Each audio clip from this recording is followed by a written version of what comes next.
मैं परमेश्वर का स्मरण कर कर के कर हाता हूँ। मैं चिंता करते करते मूर्छित हो चला हूँ। रविवार 6 जुलाई 2025। आज के मनन के लिए मैंने आप ही के लिए चुना है किलिती अध्याय 10 और उसका 31वां वाक्य। फिर मूसा ने कहा, हमको ना छोड़, क्योंकि जंगल में कहाँ कहाँ डेरा खड़ा करना चाहिए यह मुझे ही मालूम है। तू हमारे लिए आँखों का काम देना। आपका दिन आशीषित हो। हमें परमेश्वर का अनुसरण करना चाहिए। साथ ही साथ हमें लोगों की भी आवश्यकता है जो हमारी यात्रा में हमारी सहायता करते हैं। आइए इस वाक्य पर मनन करते हैं। आज की सुबह का विषय है लोगों की सहायता। जब परमेश्वर के लोग मिस्र देश से कनान प्रदेश तक जा रहे थे, परमेश्वर ने उनकी अगुवाई की। परमेश्वर ने मूसा से बातें की और बादल बनकर और अग्नि बनकर परमेश्वर उनकी अगुवाई कर रहा था। लेकिन मूसा का एक रिश्तेदार वापस लौटना चाहता था अपने लोगों के पास और अपनी जगह पर। लेकिन मूसा ने उससे आग्रह किया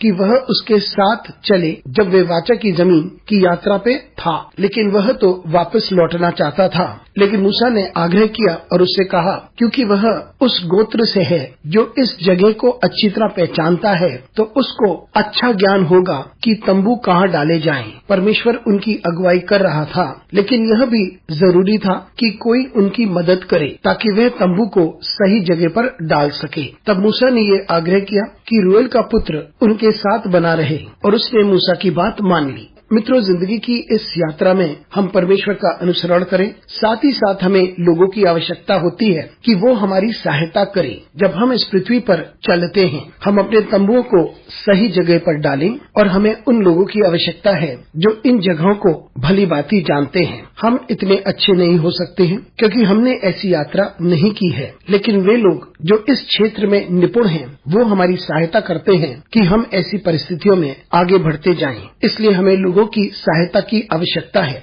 इसलिए जबकि मूसा को परमेश्वर की ओर से सारे निर्देश मिल रहे थे, उसे लोगों की आवश्यकता थी कि वह उसकी सहायता करे। इसलिए उसने अनुग्रह किया कि रूआब का पुत्र उसके साथ ठहरे रहे और उन्होंने वाचे की जमीन में प्रवेश किया परमेश्वर के अनुग्रह के द्वारा और परमेश्वर के निर्देश के द्वारा। अनुग्रहकारी परमेश्वर स्वर्गीय पिता, तुझे धन्यवाद देते हैं क्योंकि तू ही हमारी सहायता करता है और तू ही हमें दिशा दिखाता है। हमारी सहायता कर परमेश्वर, ताकि हम इस बात को समझ सकें और आगे बढ़ते जाएं। यीशु मसीह के नाम से मांगते हैं, आमीन।